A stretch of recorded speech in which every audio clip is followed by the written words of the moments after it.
Alors, il y a Jean-Di Bendour qui est à côté de vous, Hassan, qui est écrivain et gérant d'un café littéraire à Metz. Vous êtes passionné de culture. Vous ouvrez un café littéraire en 2018 et vous subissez le racisme dès le début. Les gens dénoncent un bar clandestin alors que tout est en règle. Ils dénoncent des odeurs de bouffe africaine alors qu'il ne sert que des planches de fromage et de charcuterie. Donc je ne sais pas où ils ont senti l'odeur. Du bruit trop fort alors que les gens lisent dans votre café. Votre local poubelle verrouillé pour vous empêcher d'y accéder. Vous recevez régulièrement des insultes également. De quel type ? Oui, tout à fait. Justement, le café littéraire a été ouvert depuis le 14 juillet 2018. Oui. Et mon idée au départ, c'était justement de l'appeler le MTIS. M comme métissage culturel et TIS comme tissage, connexion des valeurs humaines, pour rejoindre ce que disait tantôt la ministre. Mais j'étais relativement plus ou moins armé, puisque tout ce qui touche au logement, j'ai eu affaire à ces problèmes-là. Ces problèmes-là, vous avez du mal à vous loger ? J'avais du mal à me loger et même j'avais participé à un testing de SOS Racisme à l'époque où j'avais moi-même appelé. On m'a fait comprendre que l'appartement était loué et une dame a appelé une Française avec comme ce qu'on a vu exactement, donc ça m'a rappelé exactement la même chose. Voilà, tout à fait. Jean-Di Bendour, alors je vous le dis, moi j'ai lu des choses qui sont incroyables. On vous a dit, rentre dans ta tribu, on ne veut pas de noirs ici. Et donc, effectivement, c'est des paroles relativement assez blessantes, puisque quand ça touche à votre dignité, à votre être, à vos racines, à vos origines, ça fait extrêmement mal. Et au-delà de ça, déjà, quand j'ai ouvert un café littéraire, ça fait bizarre, aux Noirs qui ouvrent un café littéraire où j'organise des rencontres littéraires, des cafés philo, une dictée mensuelle, du théâtre. Tous les mois, on invite tous les 2 minutes de la ville de Metz qui viennent manger gratuitement. 20 à 30 personnes. Donc, c'est quelque part, c'était un peu ma part de la France que j'aime bien. Mais effectivement, on m'a fait comprendre, une fois, un monsieur qui s'arrête, il me dit, mais c'est trop le bordel chez vous. Je dis, mais quel bordel? Je lui ai dit, mais c'est une rencontre littéraire, venez, monsieur. Il me dit, je ne vais pas me mêler à votre communauté.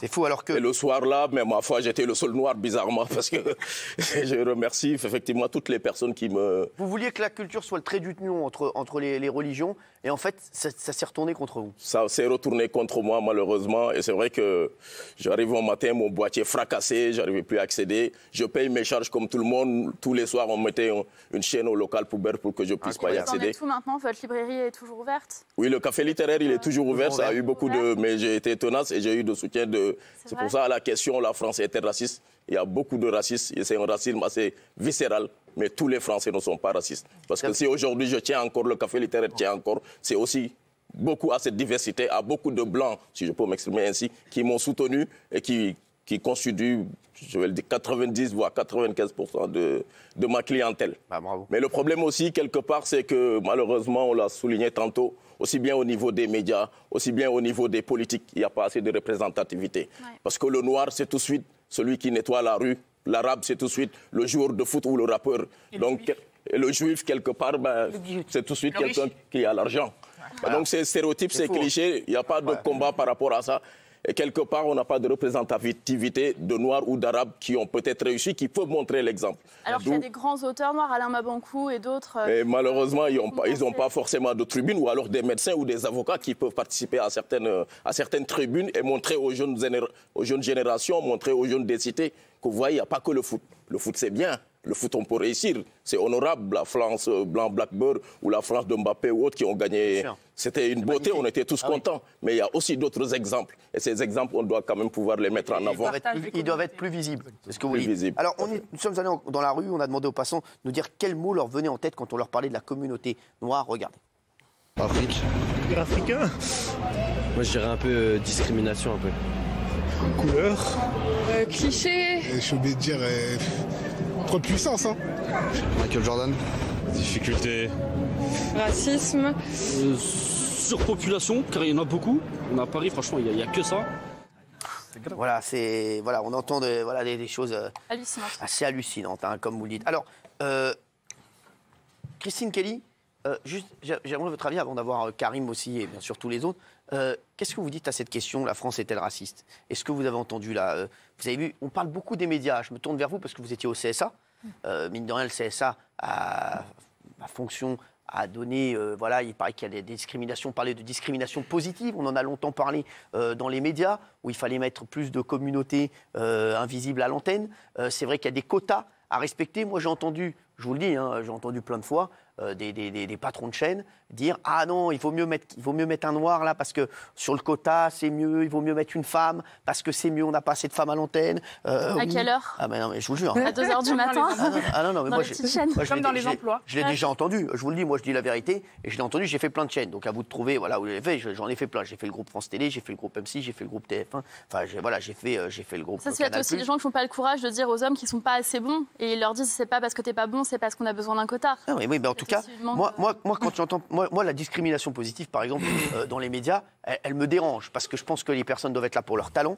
Si on choisit une femme, c'est pour son talent. Si on choisit une personne de couleur, c'est parce qu'elle a du talent et c'est parce qu'elle est bien à la place où elle doit être. Sinon, ça avance pas. Voilà, exactement. Sinon, ça avance pas. Mais je vous le dis, insoluble. moi j'ai vu des directeurs de programmes de chaîne faire leur grille avec, bon alors, on a combien? Donc on a, bon c'est bon, là on a 2 noirs, on a 6 femmes, on a 5 arabes, tiens, on a un juif, ouais, mais 2 juifs quand même, ça serait bien. Cyril, Voilà. Bon. si on fait pas ça, les dossiers n'avancent pas. Moi aussi, je change d'avis toutes les semaines à ce sujet, sur la discrimination positive. Je me dis, c'est pas juste parce que ça devrait être sur la Ah oui.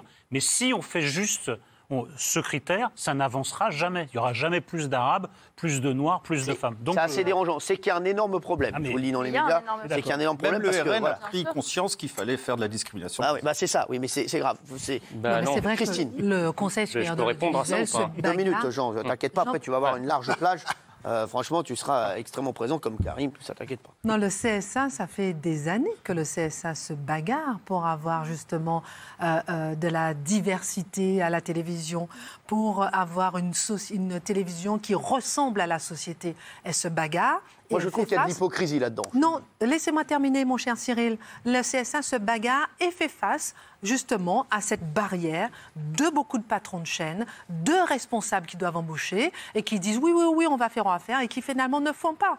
Regardons effectivement comment ça se concrétise. Mais depuis des années, le CSA se bagarre et fait justement une sorte de comptabilité et tente de la faire, même s'il ne faut pas faire de comptabilité ethnique, pour pouvoir pousser les chaînes à avancer. Les chaînes télévisées, mais aussi les radios. Alors malheureusement, on se rend compte, en tout cas quand j'étais au CSA, que c'était une sorte de combat permanent pour arriver à convaincre effectivement une chaîne, un média, un patron, une émission de représenter simplement ce qu'on voit effectivement dans la société parce que ça a son importance. Moi, je vais vous dire, Anthony Cavana, qui est un ami, voilà, moi je me rappelle, il était sur France Télé à l'époque, et il paraît que toutes les semaines, il faisait des émissions, il faisait un concours de danse, c'était un petit peu voilà, comme Danse avec les stars à l'époque, et il paraît que toutes les semaines, il y a le directeur des programmes qui venait le voir, qui lui dit, faire attention parce que, mine de rien, tes tresses, il faudrait peut-être les couper, j'aimerais bien que tu aies les cheveux coupés.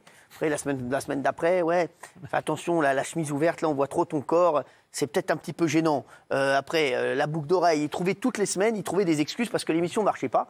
Et en fait, il pensait que c'était à cause d'Anthony Cavana. Et à un moment, Anthony Cavana lui a dit, bon, dis-moi, ce qui te dérange, c'est que je suis noir, en fait. C'est tout, et que je suis le seul animateur noir sur France Télévisions. Moi, je vous le dis, il y a une époque, et on me l'a dit, combien de fois on m'a dit, il faut te raser la barbe.